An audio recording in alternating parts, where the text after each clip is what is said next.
Bonjour et bienvenue, voici notre tour d'horizon économique, géopolitique et boursier. Nous sommes le vendredi 27 juillet pour comprendre comment tourne la planète finance. C'est sur la bourse au quotidien et nulle part ailleurs. Et l'épisode du jour s'intitulera « Détenir des SS2I, c'est pas sans souci ». Le gardien du jour, celui auquel je fais référence donc, c'est Sopra Steria qui a lâché jusqu'à moins 20% dès les premiers échanges, ouvrant un énorme gap de rupture à la baisse qui efface tous les gains depuis plus d'un an. Sopra Steria a simplement publié des chiffres qui ont un peu déçu.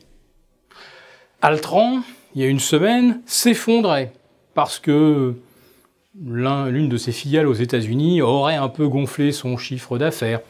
Ça s'est vu. Et puis il y avait Atos également, dont les résultats ont été sanctionnés par une baisse là aussi de plus de 10%.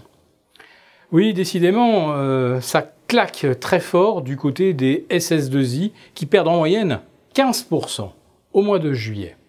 Quand même rare qu'un secteur entier perde autant de terrain.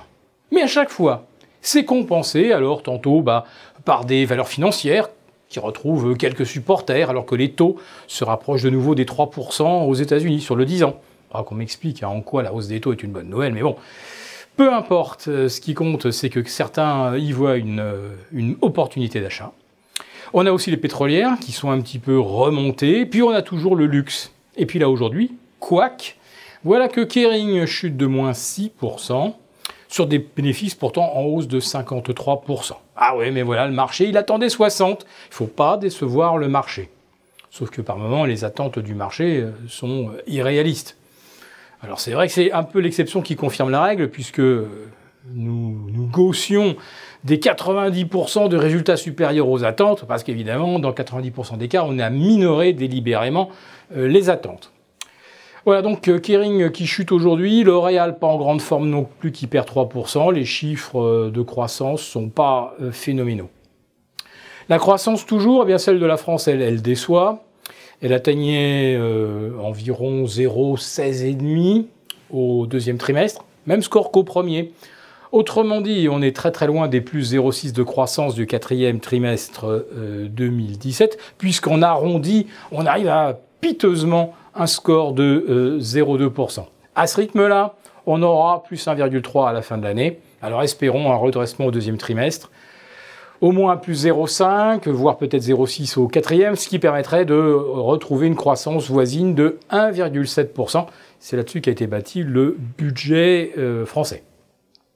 Aux États-Unis, en revanche, alors là, la taxe réforme de M. Trump fait des miracles. On s'attend cet après-midi à une première estimation du PIB américain, pas loin de 4%.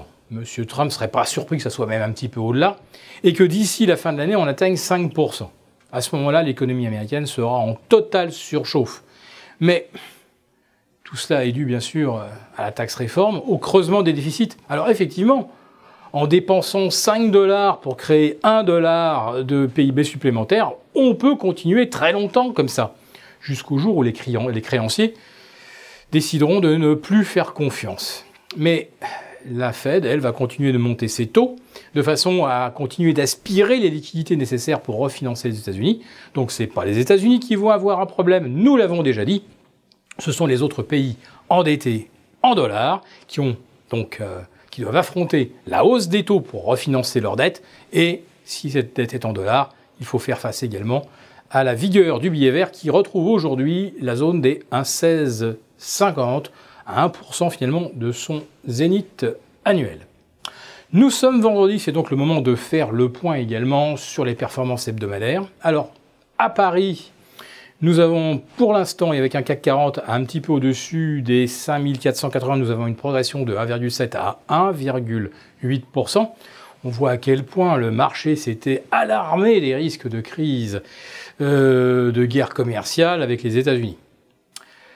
L'Eurostoxx 50 également à plus 1,7%, et pour une fois, donc, les places européennes qui surperforment Wall Street, sauf peut-être le Nasdaq, si jamais celui-ci revenait tester les 7930 points. Mais rappelons qu'hier soir, le Nasdaq a perdu 1%.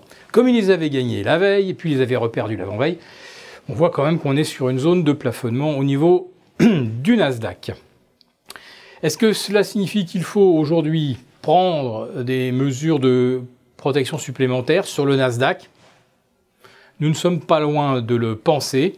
La trajectoire parabolique de 2009 à 2018 est une réplique de celle de 1994 à l'an 2000, mais avec évidemment un nombre de points gagnés absolument vertigineux.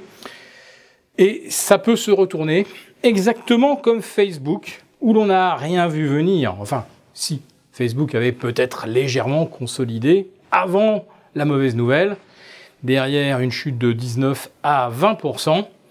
Pour le Nasdaq, est-ce qu'on assisterait à une rupture également après 2-3 jours de plafonnement? Et d'un seul coup, poum, le plancher se retire sous les pieds des investisseurs.